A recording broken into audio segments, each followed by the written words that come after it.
Namaskar. Inspired talks of Swamiji. Just a second. Before we begin this talk, I'd like to tell you that. Just a second, sorry.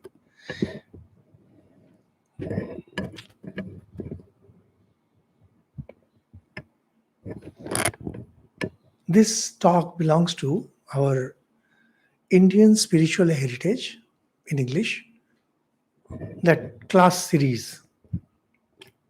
Those of you who have taken admission in this, please note that Inspire Talks is one of the major subjects that we are conducting for this syllabus, this course.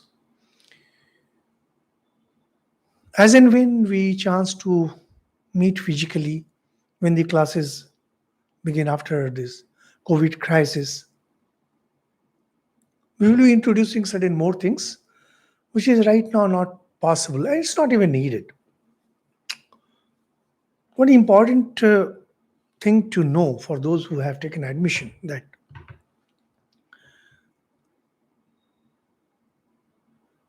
Inspire Talks is like a storehouse of gems. You pick up any page and you'll find that Swamiji is talking about Indian spirituality. It doesn't matter where you begin from. And for that matter, if we take the pages out, put them in a basket, and make rearrangements, we will never be able to know if there has been any change. So please don't think anything about this, whether or not our classes are beginning, and if you have missed anything on that. And if you have time, you can listen to earlier talks. But keep in mind that each of these talks is independent, nothing to do with the previous talk. So, in case you have any queries, I mean, the students who have taken admission in this course, we request you can send mails to our university address or to our Indian Spiritual Heritage ID, ishrkm@gmail.com. ishrkm@gmail.com. So, with that introduction, we just make pranams. Om Namah Shri Yatirajaya Vivekananda Suray Sachit Sukha Swarupaya Swami Netapaharine. We have been discussing what Swamiji talked on Sunday, July 14th. Initially, Swamiji was talking about physics and metaphysics. And here, Swamiji is talking about the point where religion, and by religion, Swamiji means Vedanta, and science, by science he means the modern science, not the ancient science, they meet. We have named the topic when religion and science meet. Now, this is a huge topic. Religion and science. Once I wrote a nice paper on this, just out of idle curiosity. Religion and science. It's there on my blog. If you look for it, samarpanananda.blogspot, you'll find that. It's a nice article where I've tried to bring these ideas of science and Vedanta. So what are the things where these two agree? And what is the area where they don't agree and they will never agree? But when I say that they will never agree, probably I am not fully correct, because I am trying to talk from a particular perspective. Here, Swamiji is talking about the meeting points of science and religion, particularly Vedanta. What is very interesting about what Swamiji is saying is that these are very unusual things. And believe me, dear listeners and dear students, you need to have a very good grasp both of Vedanta and science to understand what Swamiji is telling. That's why I say that this Inspired Talks, it is gem of a book. And not only every Indian, every citizen who is interested in physics and metaphysics and Vedanta and society, he should read this book. Such an important book. Swami says Vedanta and modern science both posit a self-evolving cause. Now here comes the meeting point of Vedanta and science. It says that both posit a self-evolving cause. Those of you who are familiar with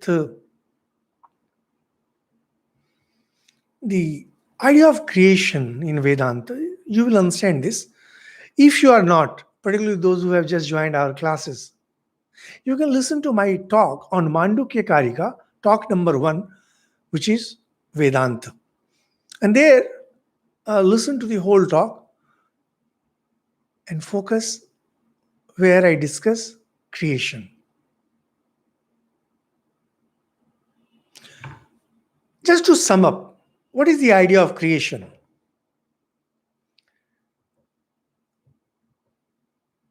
And there are some very good scientists who have written very good books on different ideas of creation. There's one scientist, Shapiro, he has written that 7 ideas of creation. A very nice book, very famous book. A great scientist.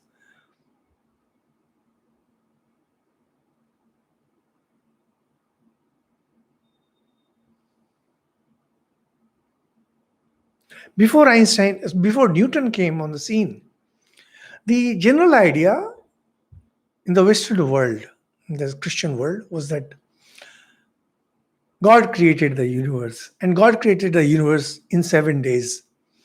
For 6 days he worked, and on the 7th he took rest. And that's why Christians continue to take rest on Sundays. In retaliation, Muslims not take rest on Fridays because for them Friday is important. For Christians, Sunday is important.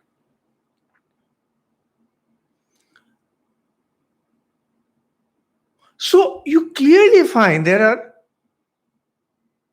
2 different things. God and universe. God created the universe. Where from did he get the material?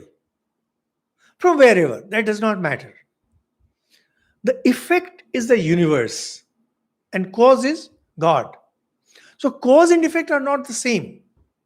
I'm sure that those of you who have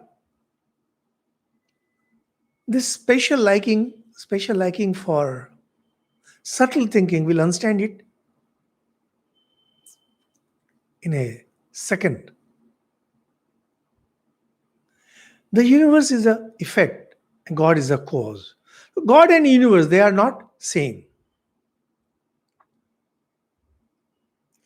Now that was the idea also of Newtonian mechanics. When Newton explained the universe, for him, when he came up with those beautiful equations on laws of motion, gravitation, etc., to him, God appeared like a perfect watchmaker.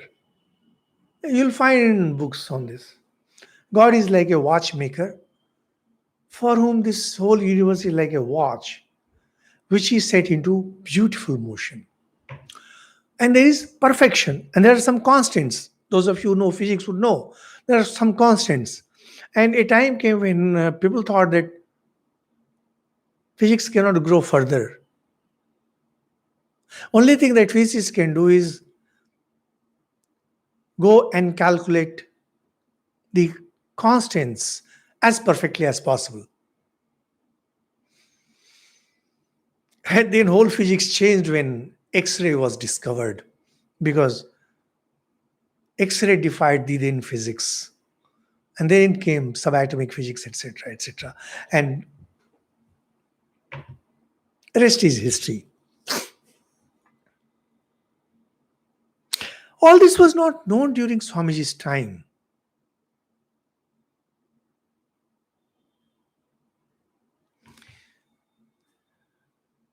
To understand all this Vedanta and science, you need to have a very rudimentary understanding of physics.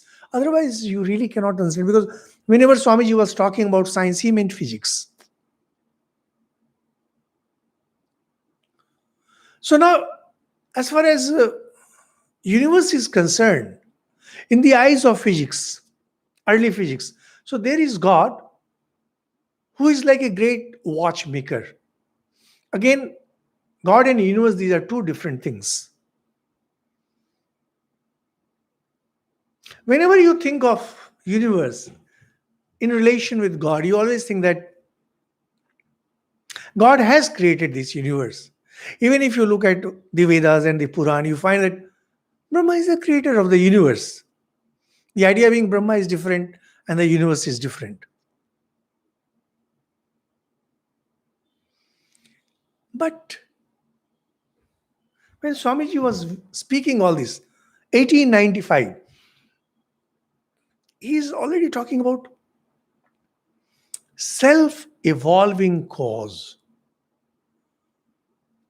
Now, self-evolving cause is a very interesting thing. Now, it's a wonder. Those of you who know the history of physics or the history of science in general may be able to explain this much better. Because as far as I know, this idea of self-evolving cause was not much in vogue in those days. There were some equations already there. For example, the equation connecting heat with work, where heat and work was found to be identical.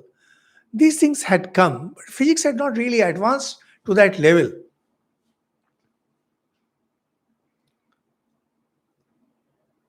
Maybe Swamiji could see the feeling that somewhere scientists are, that is, physicists,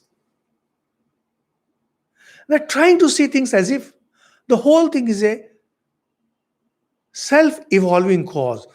This is a very important statement for all of you who are interested in futurology. Those of you who want to understand how the future will look like.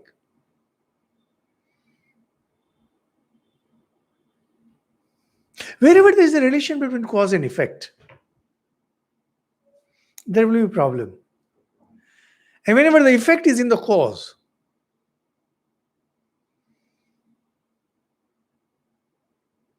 it always means that it's a brilliant idea. When you feel that a fruit falls from the tree, because the effect and cause are the same, that is, the cause is inherent in the effect. Cause is the gravitational force. And gravitational force, when you think of tree, the fruit, and the ground, they are all connected with the gravitational force. That causes the effect, which is falling of the fruit. It's a self-evolving cause. You don't need a third entity there. There's a fruit, it falls to the ground. You don't need small demons. You don't need small angels to bring them down. If misery comes to you, you don't need any God to explain your misery.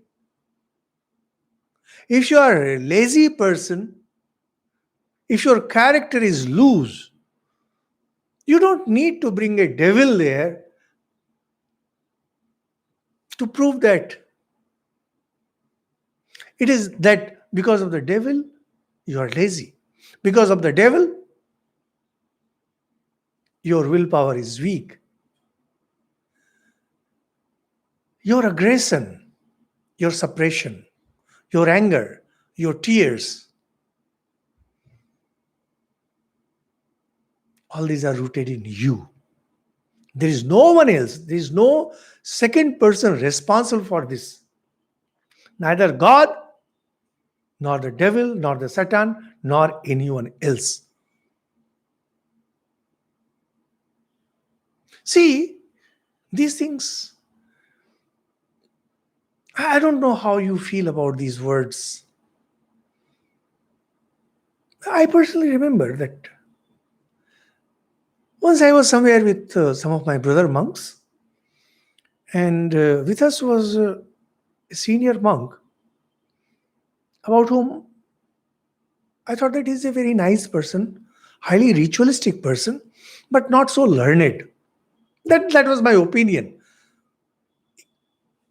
Surprisingly, as I found out, he was really not learned, but he had an mad fascination for Vedanta. And whenever he came across some nice statement, he noted it down in his diary. So once we were discussing something from Gita, he went inside his room and came out with a diary, and then he quoted a shlok. Oh, I tell you, this is what makes Ramakrishna mission great. So the discussion was on that someone has ruined someone's life, and suddenly the senior monkey, he just no, no one can ruin another's life. First thing he said, first thing, there can never be ruin. Number two, if there is a ruin, he himself is the cause. No second person can be the cause.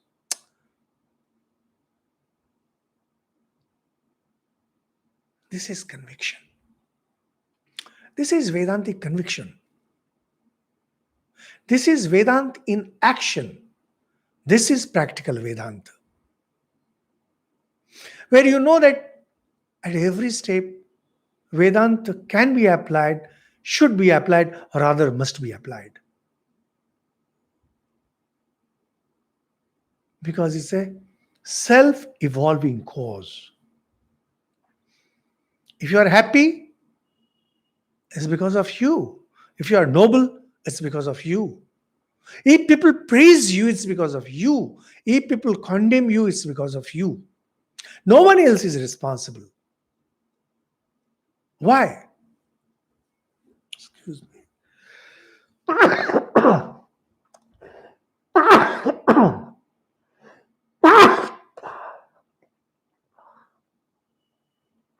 Not because Swami Vivekananda is telling it. See, because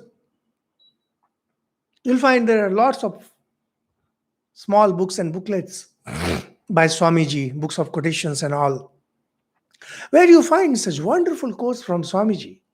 Now, these are truth not because Swamiji has said, but because of the simple principle that Vedanta goes strictly by self-evolving cause. Dear listeners, one of these ideas, try to apply it all the time in your life will change forever. Nothing will remain the same.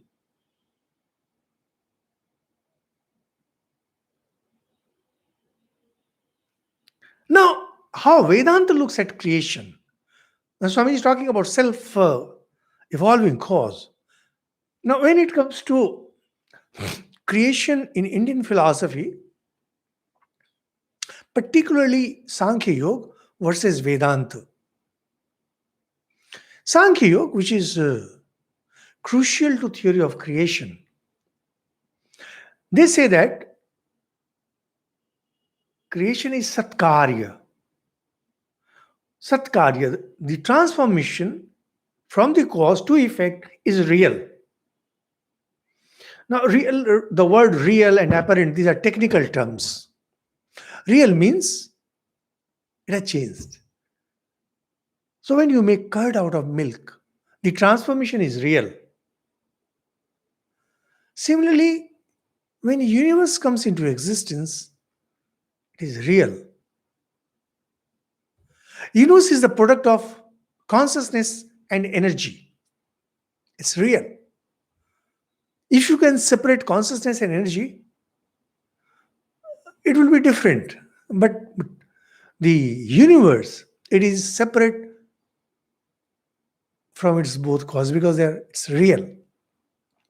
In Vedanta, Vedanta accepts the general process of creation of Sankhya.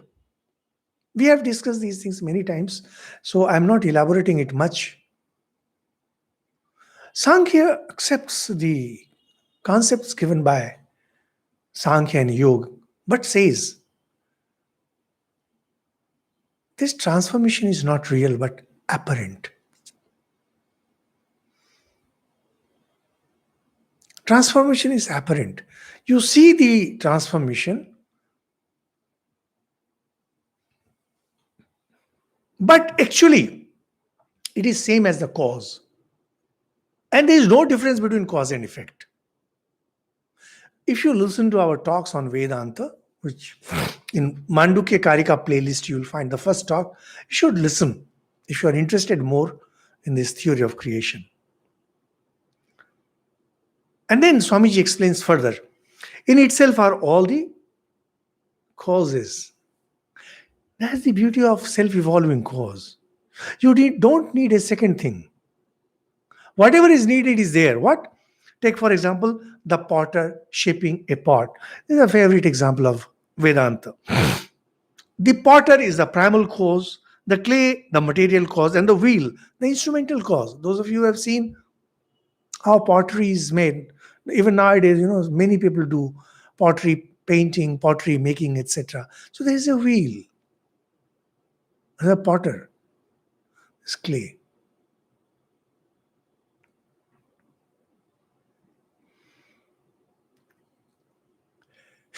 Even a child can tell you that there are three things needed.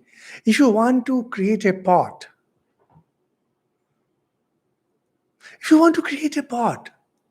you need to have a wheel, you need to have a potter, you need to have clay.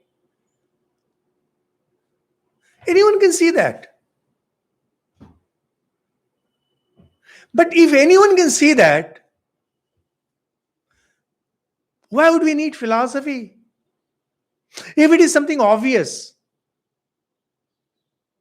why discuss philosophy? If I can explain what is God, then why do you need Sri Ramakrishna? If any of these saints and sages who are talking on YouTube and cyberspace, if they can explain God, if they are the prophets, then why do you need Sri Ramakrishna and Swami Vivekananda and all these incarnations?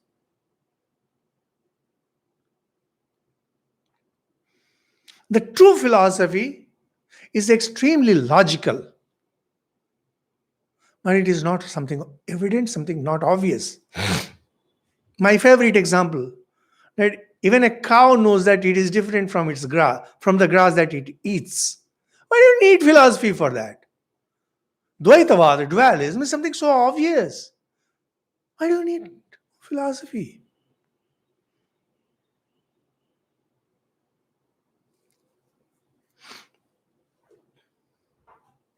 You go to a school, you go to colleges. After spending many years, you come back and you say that, well, you learned a lot. What? The cow gives milk and fire burns. These are two sentences you learned. Your mom will say, well, we have known it all along. Why did you go to college for that?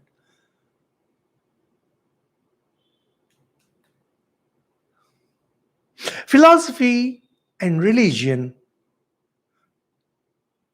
they do not discuss the obvious. In fact, the definition of scriptures is that scriptures will discuss what cannot be attained through your normal understanding, and yet they will be fully logical. Science and Vedanta are extremely logical. Vedanta never defies logic, yet it discusses something which is beyond mind. We know that a potter, we need a potter, we need clay, and we need a wheel to create pot. Vedanta will say that no.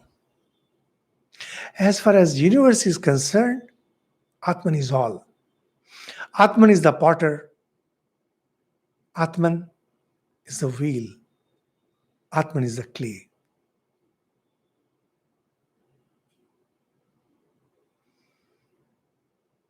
The material cause, the instrument, the efficient cause, everything is just one, and that is Atman. Are they talking emotionally? No, they don't talk emotionally. No, no way. They don't talk emotionally. They talk fully logically.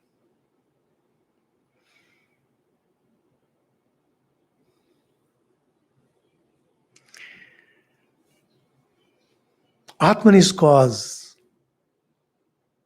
manifestation too. Atman is the cause, Atman is the effect. The Vedantists say the universe is not real, it is only apparent, as we mentioned. Now, here comes a very interesting statement of Swamiji, that is Vedanta. Nature is called seen through nescience, agyan, ignorance. What is nature? It's God. You are seeing it through a different prism. What is me? It's God. Seen through some other prism. Who are you? What is your body? What is your mind? What are your senses? You take up a prism and look at God. God now appears as world. And the same God now appears as Samarpanananda. So, is Samarpanananda the same as God? No, he's not. Why? Prism is there. Because prism is there, Samarpanananda will remain eternally different from God. And the world will remain eternally different from God. Remove the prism. Remove the prism that is making you see Samarpanananda and making you see the world and making you see God. There will be one. Now, when you say one, it's just to make us understand that there is one single reality. But because there is no second one to see that, to explain that, you can't even say that it is one. That is why the term used is Atman. It signifies non-duality. No two. No two does not mean one. It's not monism. It's not ek. When they use the word ek, they mean to say it's non-dual. They're not two. The pantheist is a philosophy according to which God has become everything. The pantheists say God has become nature or this world.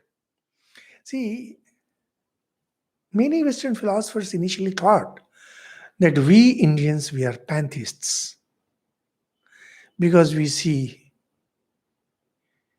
everything as manifestation of God. And that's not Vedanta. The pantheists say God has become nature or this world. The Advaitists affirm that God is appearing as this world, but he is not this world. A very simple statement, yet profound. For something to be profound, it has to be very simple.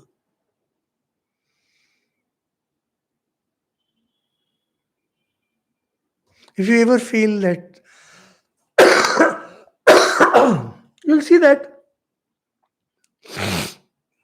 Einstein's equation equal to mc square is so simple and so profound.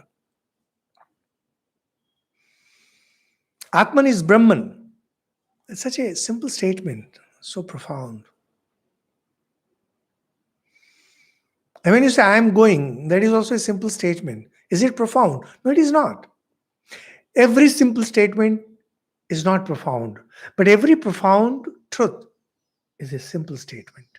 It has to be very simple.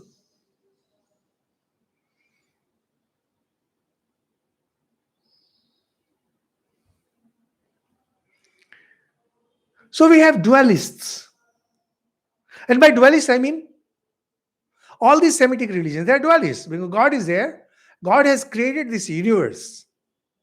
God is separate, universe is separate. And then we have the pantheists, according to whom God alone exists and God has become everything.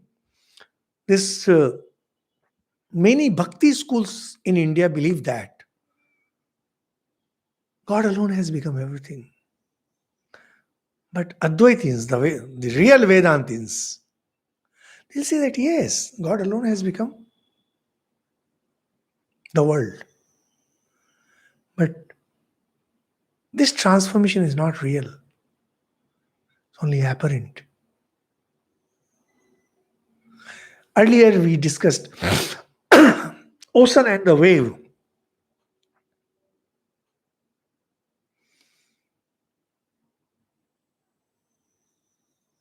Wave is a transformation. But that transformation is not real, it's just apparent. Because wave is just a disturbance. Those of you who know physics would know it very well. Wave is just a disturbance that travels.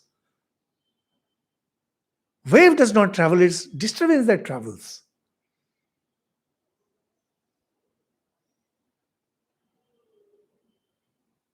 This nature is disturbance caused by the power of God, Shakti, Prakriti.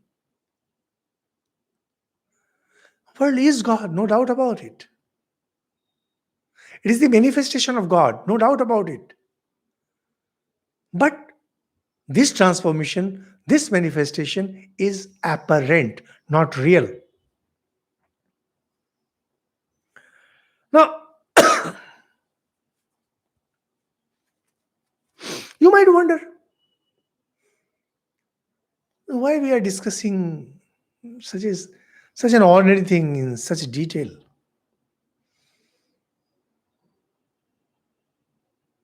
Its implications are momentous. It can be devastating. Just to give you one simple example. Sorry, I think it's a problem.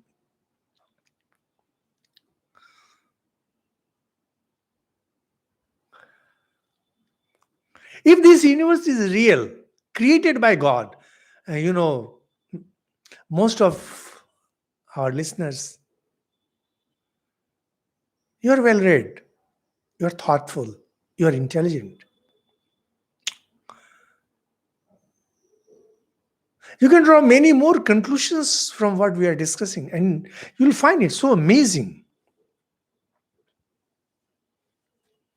If you are a Christian, if you are a Muslim, if you are a Jew, you believe in a God who created this universe, and this universe is separate from God.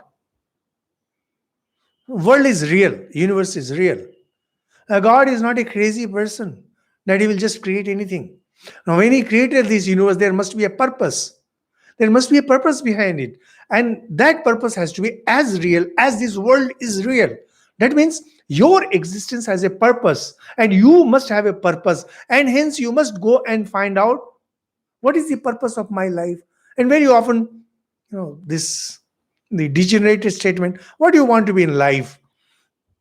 When somebody asks you what do you want to be in life, unknowingly, he is behaving like a typical Christian who believes this world to be real, who believes your existence, even though temporarily, to be real, and which has a meaning, which has a purpose. That purpose has to be found out, that meaning has to be found out. All nonsense. Why? Because when you go and analyze deeply, you find that such theories create more questions than they offer answers. And the moment you take Vedanta's standpoint, indeed God is the truth, the way they discuss in every other religion. Slight difference is that indeed this universe is God, but this transformation is not real but apparent. So what happens to you? You become the meaning and purpose of this existence then. You don't have any purpose in life. You don't have any goal in life. Nothing. Just to be is the goal. According to Christian or Semitic religions, goal is to become something. And for the Vedantis, goal is to be something. To be what? That you are.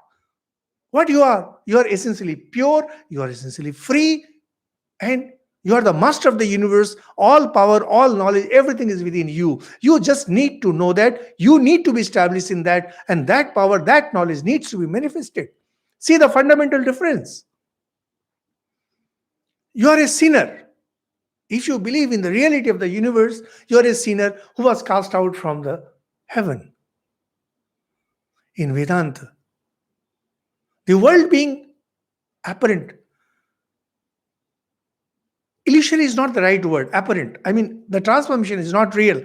When we say real, real being a technical term, it means it does not have an absolute existence. It means it is continuously changing. It means what was yesterday will not be tomorrow. Your very outlook towards life changes. That mad rush. See, Christianity, if you follow the philosophy of any of these Semitic religions, the world is real, your existence is real, and God has a purpose. And everything that happens has to be because of a purpose. And there is a purpose, and there is a purpose, and you are in search of purpose. And there will be writers who will be making money out of telling you what might be your purpose. And the only purpose that gets fulfilled is the purpose of these writers who become rich. And you never find purpose of your life. We don't even realize how ignorant, how stupid we have become, we Indians, just by reading English language, English literature, and by talking in English. Because the very philosophy of our life, the very outlook of our life has undergone total destruction. Just 1 or 2 days ago, one of my brother monks, he's a very learned monk and very thoughtful, highly philosophical. He asked me some question. I was explaining the terms. And then after a while, he told in disgust that, see, the very ideas of Vedanta get completely diluted when spoken in English. Absolutely. The English word for Atman is not soul, because soul has more to do with mind. Atman has nothing to do with mind. Atman can never be translated as soul. But Swamiji himself has used the word soul at times, not always. Why? Because he knew people will not understand if he uses Atman. But as he had core disciples, slowly he started using the term Atman. Because Atman and soul, they are not same. Just like that. This simple thing. If you believe in that outlook where cause and effect are separate, philosophy of life will change. You'll become a sinner. You'll become an achiever. You'll become a failure. You'll become a winner. You'll become lots of things. The moment you take a Hindu view of life, none of these matters. You have a way of life. You will always hold on to your way of life. That is your dharma. If you stray, no problem. Say transgression, come back. You need to hold on. You need to be leading your way of life. Finished. What is the purpose of life? There is no purpose of life, because liberation alone is the purpose of life. And you are already liberated. Just that you don't remember it. I don't know. I mean, if you don't get excited about all these things, if you don't feel that surge of power within you, well, then these talks are meaningless for you. You listen to Vedanta and you don't feel that there is fire, this blazing fire within you. Vedanta is not meant for you. Once, I remember one young man in Patna book fair. I was in Patna, and people of Bihar, they are very enthusiastic about lots of things, and they just need an excuse to be enthusiastic. So one young man He took one small booklet from Swamiji and he took it and came next day, and he was so charged up. He says, "Oh, Swamiji, I have read this booklet. I am feeling so full of energy, so full of power. I feel like burning down this world." I said, "Calm down. We would need lots of water to put that fire out." So actually, it's like that. The words of Swamiji, they're not fiery. It's the truth of Vedanta that puts fire to your worldliness, to your beliefs, to your ideas, to our stupidities.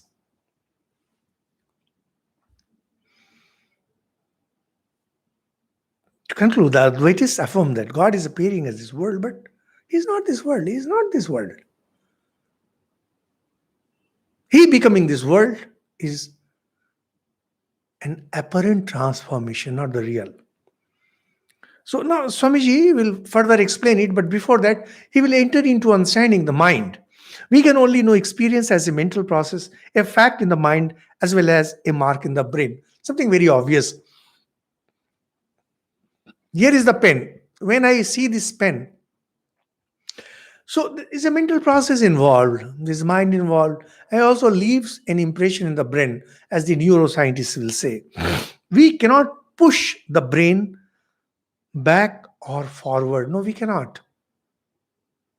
It's a physical entity locked within our head, but we can, the mind. There's a relationship between mind and brain. Brain is the physical unit. It cannot be pushed this side, that side. The crudest example that we can give you is say computers, or say telephone, cell phone, and the signals. Signals are all pervasive, whereas phones are fixed.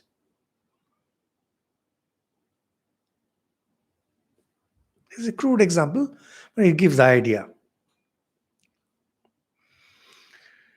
It can stretch over all time, past, present, and future. The mind. That's the beauty of mind. That's the power of mind. It can stretch. It will not be able to see the past or the future the way it sees the present. But it can. It can see the past as memory. It can see the future as anticipation. You see present as reality. And so facts in the mind are eternally preserved. Nothing gets lost in the mind. That's why when we dream of thousand things, see, any experience is a mental process. And in this mental process, mind and brain both play important roles. So if mind is trying to run wild, brain brings it back. But not during dream state. During dream state, brain becomes secondary. Mind runs wild.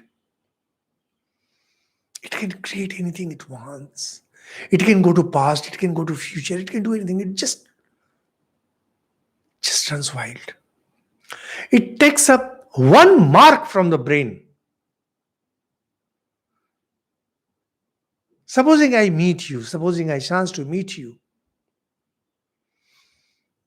you're not only the person, you will have lots of things. And ideas about you will come to me through my five senses. How you look, what is your height, what is your complexion, and a thousand things. Those are the marks left in the brain. What mind does, because it is wild, it maybe takes smell, and then it creates dreams, that is, creates new universe which revolves around smell. Essentially, I might be thinking of you, but while thinking, instead of thinking of you, I might have taken only the smell of you. And that smell, from that one smell, it takes just one step to go over to a dirty canal, because even a dirty canal has smell. And then it links with the brain, a dirty canal, which I might have seen something, in that I might have seen something particular. It takes that idea and creates something different, and then links up everything. You, the dirty canal, a mongrel, not the mongrel that I saw. That mongrel might be a generic mongrel, and you getting transformed into a mongrel. Just crazy thing, because mind has all the freedom. It can go to past, present, and future. All facts are already generalized in mind, which is omnipresent. Well, mind is omnipresent. Without mind, you cannot have a universe. And because without mind, you cannot have a universe. Universe means mind. Kant's great achievement was the discovery that time, space, and causation are modes of thought. There's something great by Kant. Immanuel Kant, such a great philosopher. So it's nearly impossible for ordinary minds like us to understand Immanuel Kant. The little that I personally understand is by reading Will Durant. There's a beautiful book by Will Durant, The Story of Philosophy. And Will Durant was a real scholar. And he has summed up Kant's philosophy beautifully. And Bertrand Russell also wrote the story of Western philosophy. Slightly difficult to understand, because Russell, he was more complicated. Will Durant tried to simplify things for us, not Russell. When I say that time, space, and causation are modes of thought. Can you imagine?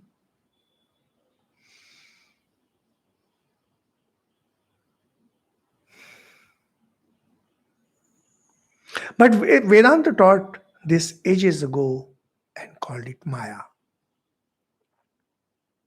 When you're talking about time,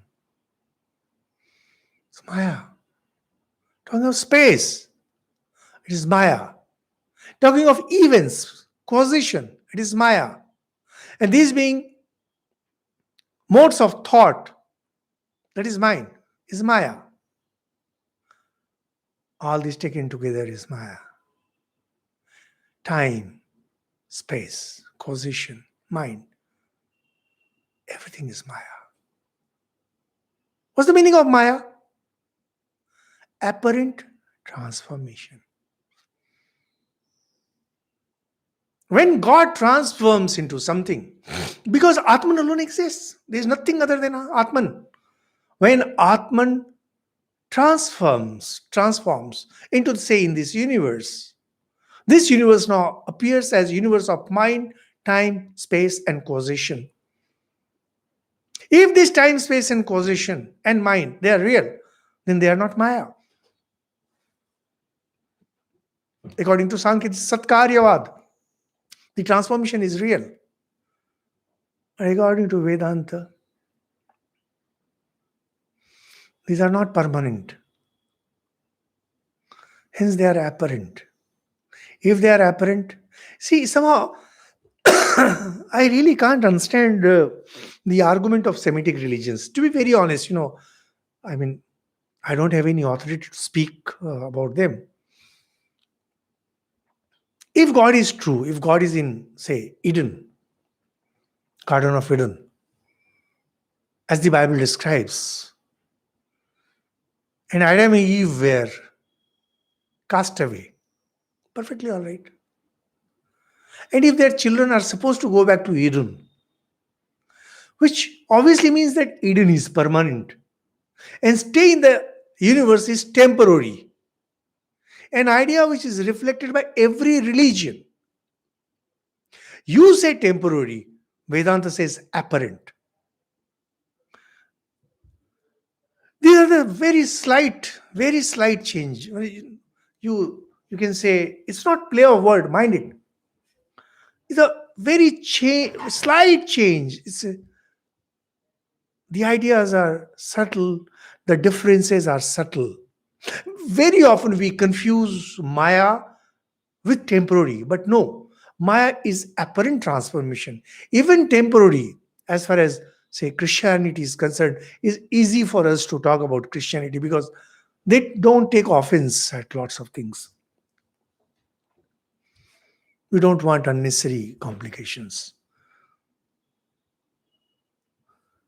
So even if Adam and Eve were cast out, that casting out was permanent, it was real. But if the purpose is to go back, and ultimately they will go back, their children will go back, if you keep on obeying God's orders because they had disobeyed, now they have, these Christians have that original sin, and if they obey God and if they are good to God, etc., etc., they will go back.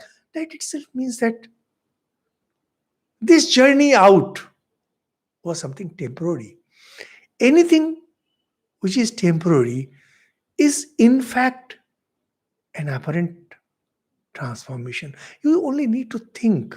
But as I said, the problem is not there. Problem is not with the expulsion of Adam and Eve, which can easily be shown to be an apparent change. The problem lies with the very idea of creation.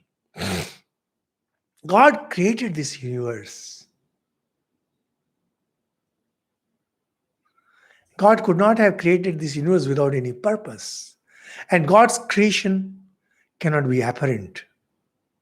Here, here lies the root of all the problems. Even if you understand that the expulsion of Adam and Eve is bound within time, space, and causation, which is Maya according to Vedanta, you will not be able to say that this is apparent simply because there is nothing apparent in God's will, in God's acts. In Vedanta, God and creation, this problem doesn't arise. Why? Because we have a self-evolving cause. If you have a self-evolving cause, you don't need God. You see, just see. Just see the ramifications, see the implications, where it can take you. And how complex the issues can become.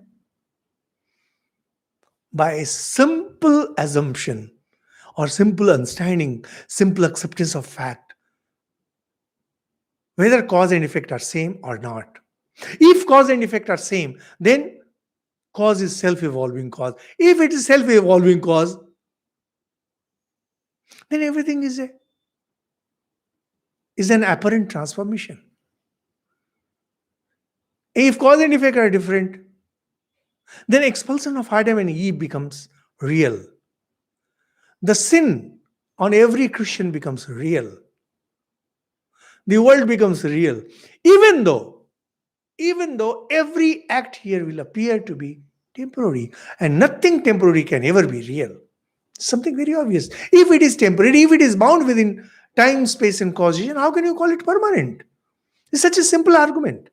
In fact, one of the arguments used by one of the expansions used by a commentator regarding Maya is that anything that is bound within time, space, and objects, deshato, kalato, vastuto va. If it is confined within time, space, and objects, it is Maya because it is impermanent.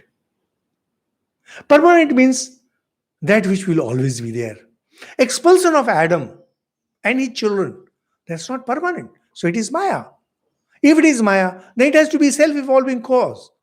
See, can you imagine the impact of Swamiji on the listeners? My God. If I belonged to that religion and had listened to these things, I would have just held my head. Oh my God. What philosophy I had been following till now.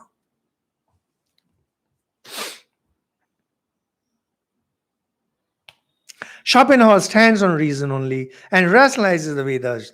Shankara maintained the orthodoxy of the Vedas. What Swamiji means to say here is Schopenhauer, a German philosopher, he's losing a lot of sheen. There was a time when he had a lot of sheen. Now he doesn't have, maybe, Schopenhauer. And Schopenhauer had read the Upanishads and he was charmed, and he had great respect for the Vedas, and he believed that he will live for 100 years simply because the Vedas have said so. He believed, but although he died earlier. Acharya Shankar, he also maintained the orthodoxy of the Vedas. That is again a different topic. Those of you who are interested in knowing about Shankara's orthodoxy, you can listen to our talks on Gita. They are there in the playlist. And even if you just listen to first 2-3 talks where the introduction by Acharya Shankar is given, whenever Acharya Shankar is quoting, he quotes from the Vedas and books related to the Vedas. Otherwise, he goes strictly by arguments. But for him, the Vedas are supreme. But when we come down to later grades, for example, say Sri Ramakrishna, Sri Ramakrishna doesn't go on quoting the Vedas just like that. Although for him also the Vedas are supreme. Swami Vivekananda, he doesn't go on quoting the Vedas just like that. Although for him also the Vedas are supreme. But not, as he says, Shankara maintained the orthodoxy of the Vedas. They are not so firm about that. So the bottom line is what we have been discussing when we mentioned where science and Vedanta meet. That's our topic. During the time of Swamiji, science, the prestige of science had started peaking. It has not peaked because it's still, people still say whether or not it is logical. Today I read in newspapers, there's one great filmmaker, Steven Spielberg. Must be someone great, because if he comes in newspapers, he must be great. He says that religion is the great insult to humanity. So, such an interesting thing. That shows the kind of world he lives in. He lives in that kind of world where religion has caused such harm, religion has caused such pain, that this gentleman, whosoever he might be, I don't have any idea. So he must be, but as I said, if he's in the newspaper, he must be a great man. Filmmaker, some filmmaker. And he says, religion is a great insult to humanity. The gentleman must have been hit very hard. And the gentleman has definitely never tried to understand what Vedanta is, what religion is. Swamiji says that when science will reach to that primary oneness, now for Swamiji, physics was still the science of forces. Of course, now we know that science talks of 4 fundamental forces. Says that ultimately, if everything is unified, physics ends there. Unification is the end. Chemistry, if you can reach that level, where from one element everything else can come out, that's the end. Same thing with religion. You have to reach self-evolving cause. So can Christianity and science be one? They can never be. Why? Science believes in self-evolving cause. Christianity does not. Vedanta does. And that is why, if at all science is compatible, it is compatible only with Vedanta, with no other religions and no other religious system. So, well, after that, there is again long discussion on the science and ideas of Vedanta. We will take these things up in the next talk. Thank you so much. And now, Our class is over. For those who are our registered students in this course, if you have any queries regarding our course or any question, you can send your mails to ishrkm. I'll just write down the email ID.